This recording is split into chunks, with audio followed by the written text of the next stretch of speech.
Olá, irmãos. Com muita alegria vos cumprimentamos nessa manhã com a paz de nosso Senhor e Salvador Jesus Cristo. Somos gratos a Deus por nos conceder mais essa oportunidade de estarmos juntos. É um prazer ter a sua companhia. E hoje iremos, aproveitando do tempo que nos é dispensado, para refletir mais um pouco sobre a palavra de Deus na lição de número 10, 5 de junho de 2022. Tema bastante interessante que está presente na vida dos seres humanos. Seja presente quando alguém está de acordo com a proposta divina, nesse caso aprovado, seja presente quando alguém está em desacordo, e nesse caso reprovado. Hoje nós vamos falar sobre nossa segurança, o seguinte tema, né? A nossa segurança vem de Deus. A lição bíblica que embasa este estudo encontra-se no Evangelho sinótico de Mateus, capítulo 6, verso 19 a 27, e Lucas, capítulo 12, verso 15.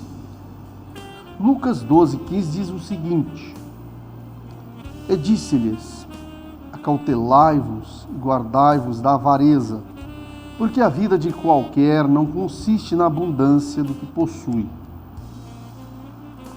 Mateus 6, do verso 19 ao 27, está registrado da seguinte forma: Não ajunteis tesouros na terra, onde a traça e a ferrugem tudo consomem, e onde os ladrões minam e roubam. Mas ajuntai tesouros no céu, onde nem a traça nem a ferrugem consomem, e onde os ladrões não minam e nem roubam. Porque onde estiver o vosso tesouro, aí estará também o vosso coração. A candeia do corpo são os olhos, de sorte que, se os teus olhos forem bons, todo o teu corpo terá luz. Se, porém, os teus olhos forem maus, o teu corpo será tenebroso. Se, portanto, a luz que em ti há são trevas, quão grandes serão tais trevas? Ninguém pode servir a dois senhores, porque ou há de odiar um e amar o outro, ou se dedicará a um e desprezará o outro. Não podeis servir a Deus e a Mamon. Por isso vos digo, não andeis cuidadosos quanto à vossa vida, pelo que haveis de comer, ou pelo que haveis de beber, nem quanto ao vosso corpo, pelo que haveis de vestir. Não é a vida mais do que o mantimento, e o corpo mais que a vestimenta. Olhai para as aves do céu, que não semeiam, nem cegam, nem ajuntam em celeiros, e vosso Pai Celestial as alimentam. Não tendes vós muito mais valor do que elas? E qual de vós poderá, com todos os seus cuidados, acrescentar um côvado à sua altura? Essa lição, como eu disse, né? Ela é possível observar na vida das pessoas, seja de uma forma em que os atos dessa pessoa estão sendo aprovados, ou seja, no sentido de serem reprovados. Pois bem, na lição diz o seguinte: veremos que jamais devemos colocar nossa esperança em bens materiais, mas sim em Deus. No Sermão do Monte, Jesus ensinou a respeito do dinheiro, de juntarmos tesouro nesse mundo e sobre a ansiedade. Tal ensinamento não significa que não podemos ter bens materiais, mas mostra que devemos ter cuidado com a avareza, pois o amor do dinheiro é a raiz de todos os males. Então, vejamos que aquele princípio do mínimo, do máximo, que estabelece os termos da normalidade, daquilo que é suportável, deve ser observado, de tal maneira que você não vai ficar nem aquém, assim seria uma prevaricação, e nem estaria estabelecido num além, para também incorrer em comissão, em excesso, mas o equilíbrio. Pois bem, essa lição é dividida em 3 tópicos: riquezas do céu e riquezas da terra, a idolatria ao dinheiro e vivendo a quietude espiritual em Deus. No primeiro ponto, nós vamos ver o seguinte: nós vamos ver que nós já experimentamos o novo nascimento. E, tendo experimentado o novo nascimento, não podemos ceder lugar às tentações, às concupiscências, as concupiscências da carne, a soberba da vida, nesse aspecto aqui falando. É interessante que o autor dessa lição, exatamente nesse ponto, ele destacou 1 João capítulo 2, verso 16. 1 João diz que se nós estamos em Cristo, somos novas criaturas. Então olha só que esse tema é riqueza do céu e riqueza da terra. Se nós somos novas criaturas, sem dúvida alguma, nós já experimentamos um novo nascimento. Não existe como alguém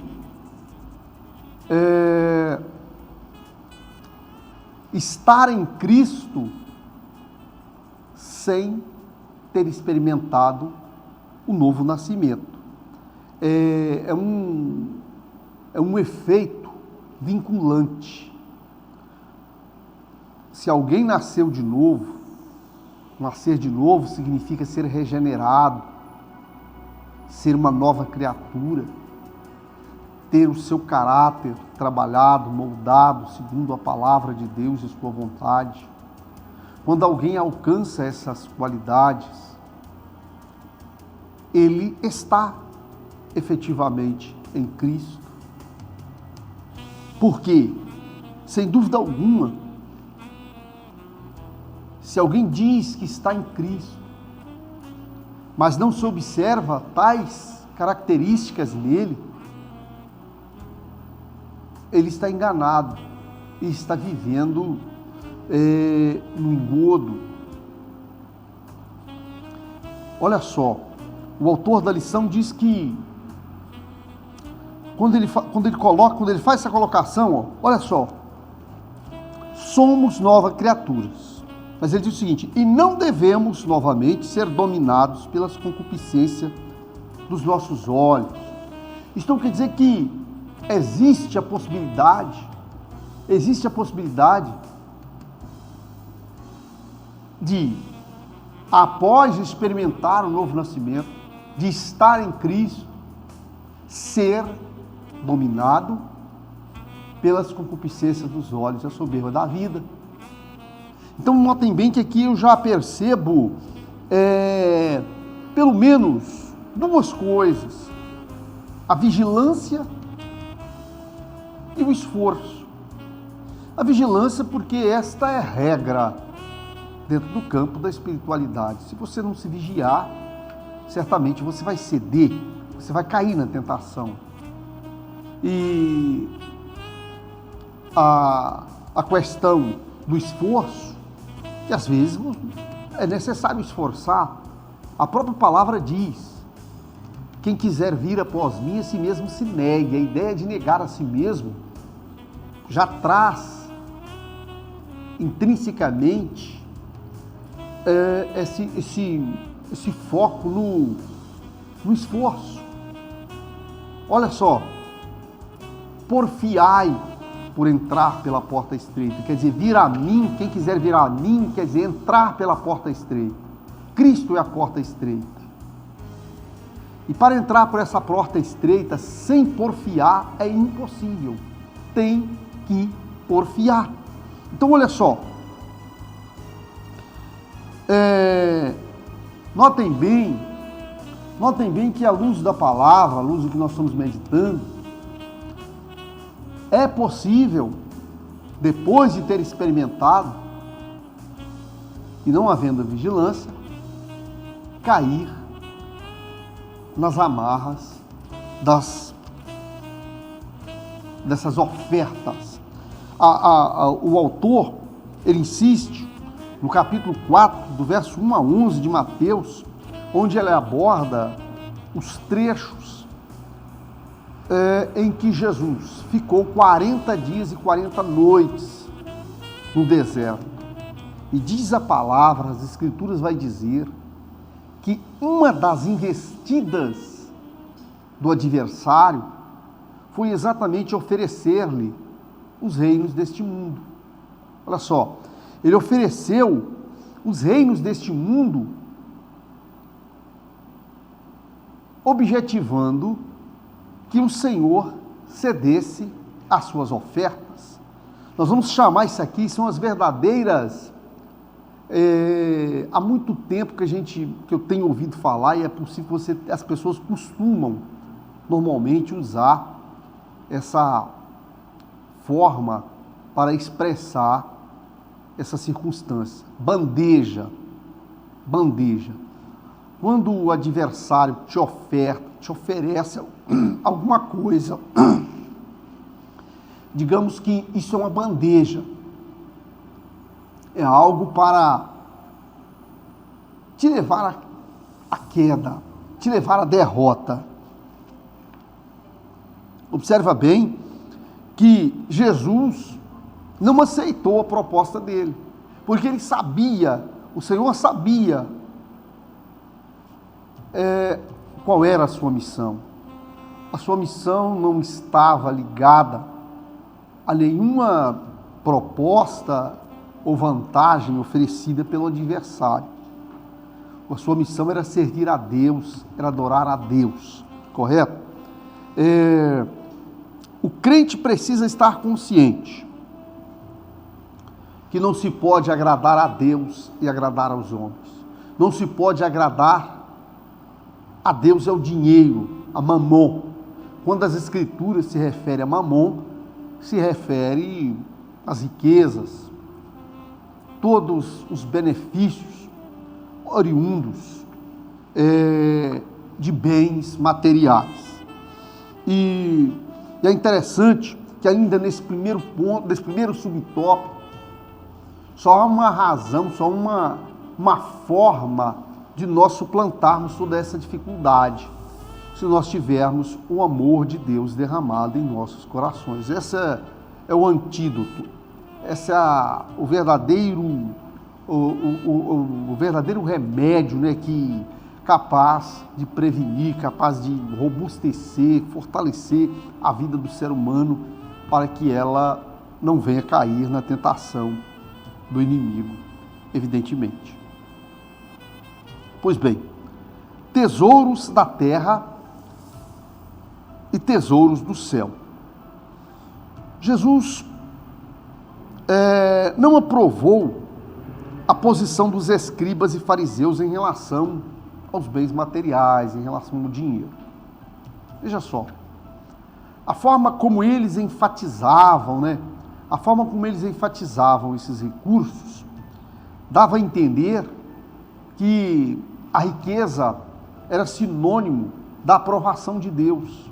O fato de alguém ser rico é sinônimo de que essa pessoa estivesse beneficiada, isso fosse algum benefício da parte de Deus. Quando, na verdade, Nem sempre o fato de alguém ter riquezas, aquilo é sinônimo de bênção, de aprovação do Senhor. Primeiro, vamos imaginar a origem dessa riqueza. Talvez essa pessoa seja uma pessoa de uma boa índole, essa que está na posse desses bens.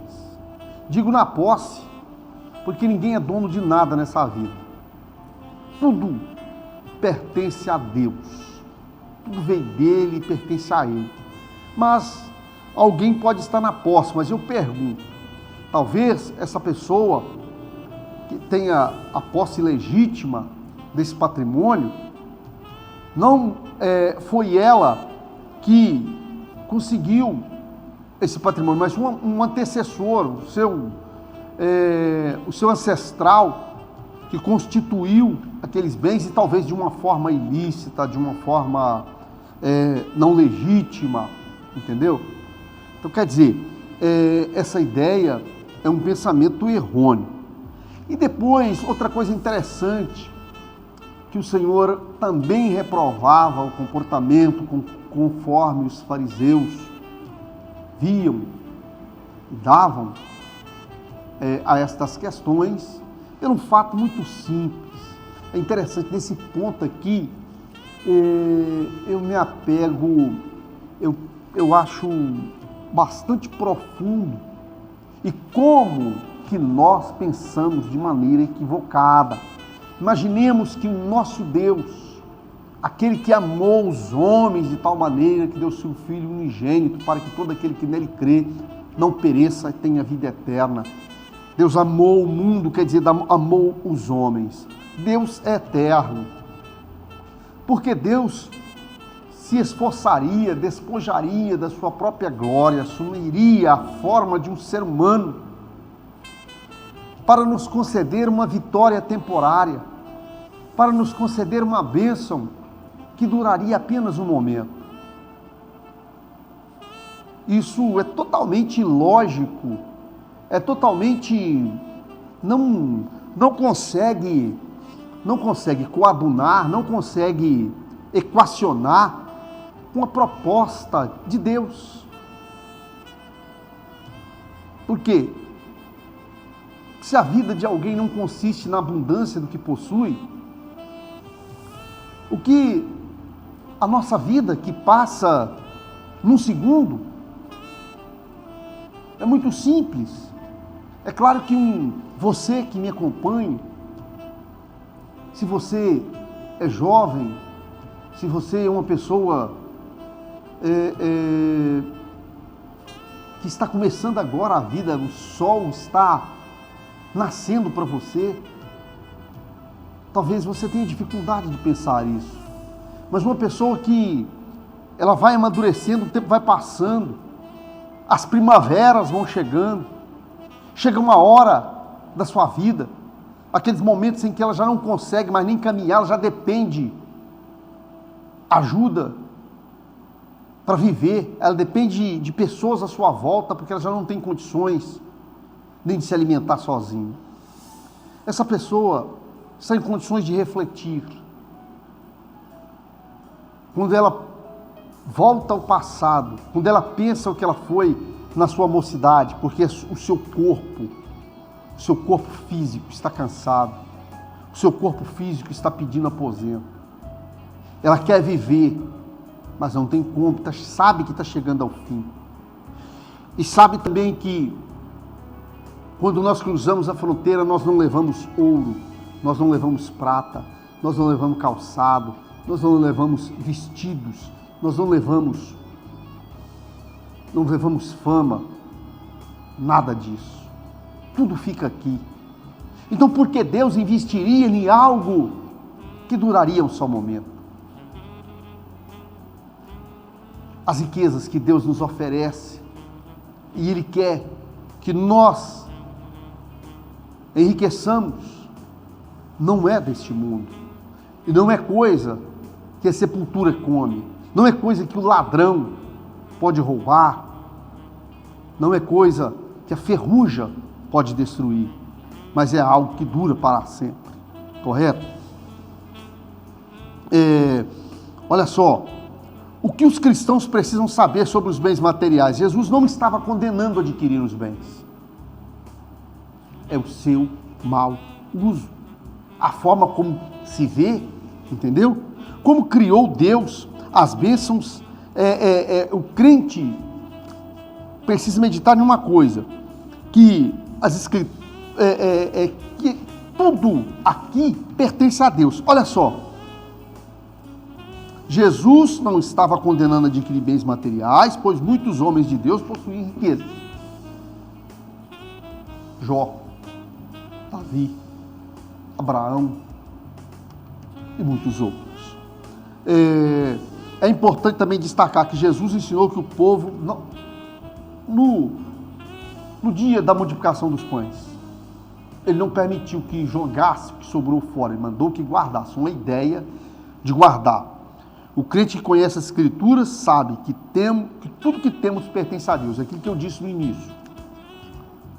Nós somos posseiros, porque aqui entramos e voltamos da mesma forma como nós entramos. Viemos nu e nu retornaremos, né? Então, com isso, o que o Senhor condena é a avareza, o egoísmo, entendeu?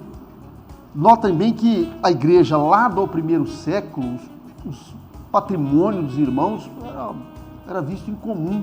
Ninguém tinha nada como seu. As pessoas se preocupavam com os outros, né? No segundo tópico, nós vamos ver sobre a idolatria, o dinheiro, né? O coração no lugar certo. Nossos corações não podem estar pegados às coisas deste mundo. Nossa esperança e confiança deve estar em Jesus. Por quê? Em breve ele vai voltar e nós temos que estar preparados para encontrarmos com ele, porque se os nossos corações estiverem pegados nas coisas materiais, a palavra diz que nós não devemos se apegar a essas coisas, até porque aonde está o coração, ali está o seu tesouro. Aonde o coração dele está, ele está focado ali. E sem falar que nós temos que prestar contas de tudo aquilo que nós fazemos. Na qualidade de mordomo, se somos posseiros, eu disse que o patrimônio pertence a Deus, e se somos posseiros, nós vamos ter que prestar conta um dia. E não venhamos cair na situação daquele mordomo infiel, né? Cristo nos chama para uma tomada de decisão: a juntar tesouro na terra ou no céu, servir a Deus ou a Mamon. Mamon pode ser considerado o Deus do dinheiro. Lembre-se que a dedicação a um vai implicar inexoravelmente na exclusão do outro. Não há como você servir a Deus e ao dinheiro, respectivamente. Essas coisas, essa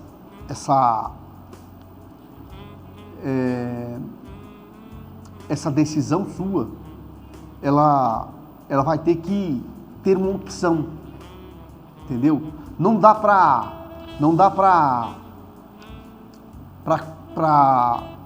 controlar as duas juntas. Elas são exclusivas, entendeu? Elas são exclusivas. O Senhor, quem conhece a Deus de modo pessoal, jamais fará a escolha errada para escolher. Quem conhece a Deus, quer dizer, quem tem experiência com Ele, quem no seu dia a dia tem observado a presença de Deus na sua vida, ele jamais vai se deixar comprometer com o dinheiro.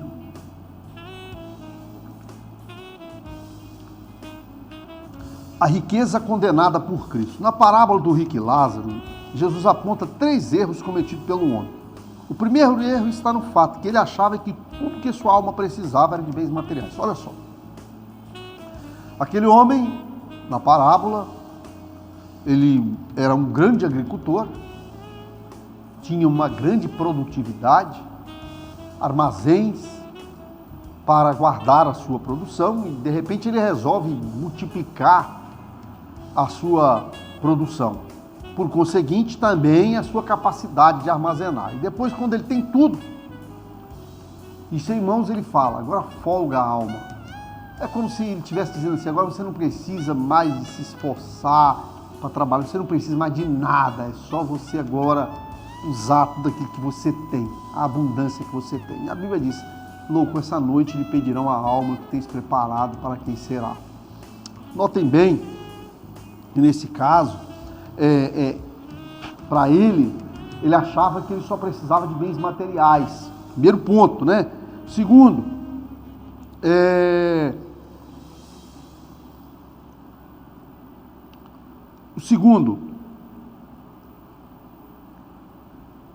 entendia que a essência da vida só precisava de bens materiais.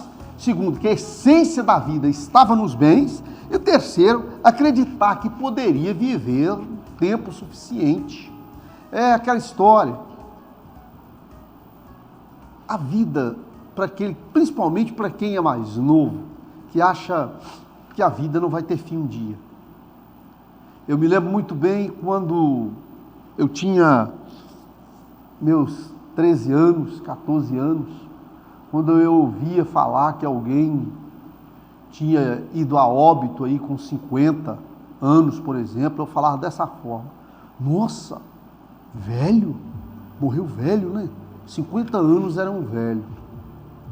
Imaginem vocês, quando eu tinha 12, 13 anos, é aquele tempo que nós vivemos, que a vida não passa, não preocupamos com nada, parece que o futuro nunca vai chegar. Quando a comida está pronta, a mãe grita, fulano, vem almoçar, vai tomar banho para ir para a escola. Não se preocupa com nada, a vida é só divertimento. Mas hoje eu já ultrapassei isso aí, e muito, entendeu? E posso te dizer que esse tempo passou como o dia de ontem. Então olha só, aquele homem era dessa forma, ele achava que a vida nunca ia ter fim. Então, veja bem, vivendo a quietude espiritual em Deus, os males advindo das preocupações. Olha só, se por um lado devemos estar alerta, pois não é somente mamon que pode comprometer a nossa fé, mas também a demasiada preocupação com o que há vez de comer, com o que há vez de vestir, importa na falta de confiança em Deus. Se nós, por exemplo, meditarmos lá no Salmo 23, um salmo que, entre outros, né? Mas eu quero citar um salmo que é grande, que é conhecido da maioria das pessoas, inclusive alguns já o falam de cor. Imagine, eu quero aqui apenas citar o primeiro versículo. O Senhor é meu pastor, nada me faltará. Olha só. Adonai Roi Loe Rezá. A palavra Roi significa amigo. O Senhor, que aqui no caso, que Senhor é um título. Senhor é um título, assim como Deus é um título. E nesse caso, o que está escrito lá no original é Iud-Ve Vav-Re, é exatamente o nome do Eterno. Quer dizer, é meu amigo. E que amigo, hein? Um amigo que foi capaz de dar a sua própria vida para me salvar. E que amigo! E esse amigo não vai me deixar faltar nada, correto? Se você pensar dessa forma, que Deus é o seu amigo, e Ele não vai te deixar faltar nada, você vai ter paz no coração. A palavra inquietude significa falta de paz. Você vai ver que realmente não vai te faltar nada, não vai te faltar pão, não vai te faltar o que vestir, não vai te faltar a paz, correto? Já que a preocupação demasiada significa falta de confiança em Deus. E a própria palavra vai nos advertir, chamar-nos a atenção com relação aos lírios do campo. São ervas que vão, nasce hoje e amanhã fenecem. E nem Salomão com toda a sua glória, notem bem, nem Salomão com toda a sua glória se vestiu como elas. E a Bíblia vai dizer, nós valemos mais do que as ervas do campo. Olha as aves do céu, não semeiam,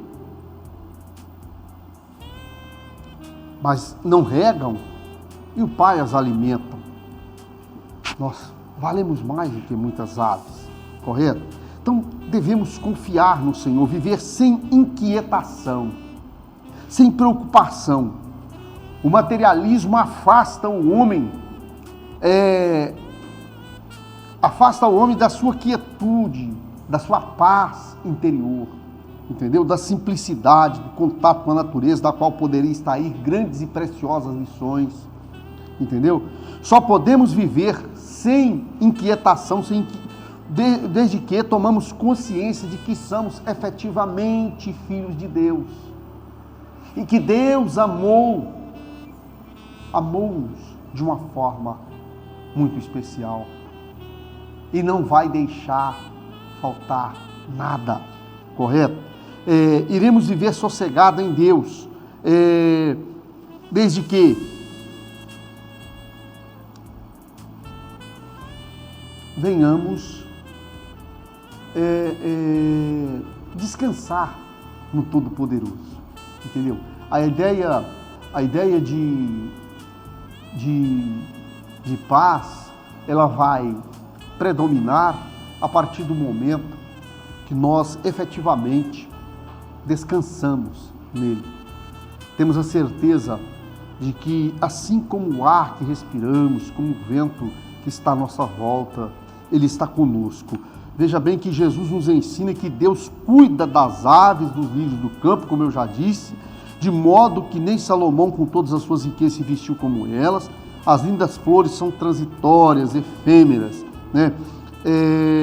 E Ele cuida de nós de uma forma toda especial. Então, medite nesta palavra. Eu vou ler para você a conclusão. Os filhos de Deus devem estar concisos de que toda boa dádiva e todo dom perfeito vem do alto, descendo do Pai. Somos abençoados pelo Senhor com os nossos bens, mas os nossos corações não estão nas riquezas deste mundo. Não amemos o dinheiro e usemos todos os nossos recursos para a expansão do reino de Deus. Eu quero te dizer que Satanás disse que as glórias pertenciam a ele, as coisas, os reinos deste mundo, a glória. Eu quero te dizer que muitas coisas que o atrevido diz que pertencia a ele, não pertencia a ele, pertence a Deus. Os montes, as nuvens, as estrelas, as águas, as cachoeiras, mesmo os encantos dessa vida, as aves, as flores, as belezas do horizonte, elas pertencem a Deus, mas nós não podemos colocar o nosso coração nelas. O nosso coração tem que estar em Deus. Lembre-se que um dia nós vamos partir e termos que prestar conta a Ele. Considere isso e confia no Senhor. Ame-o de todo o seu coração. E certamente você será um vencedor. Eu quero agradecê-lo por estar conosco até agora e te convidar para logo mais, a partir das 19 horas, você possa estar conosco aqui nesse templo, adorando o nome do Altíssimo. Eu quero nesse instante fazer uma oração com você. Senhor nosso Deus e nosso Pai, nós queremos te agradecer por ter nos conduzido até aqui, por ter nos permitido, Senhor, esse momento. E eu quero te apresentar esse internauta, esta pessoa, Senhor, que visualiza esse vídeo. Meu Deus, abençoa de uma forma especial essa vida, para que ela possa te conhecer mais e desfrutar das tuas bênçãos. Deus, oramos e te agradecemos em nome de Jesus. Que Deus vos abençoe. Fiquem na paz do Senhor.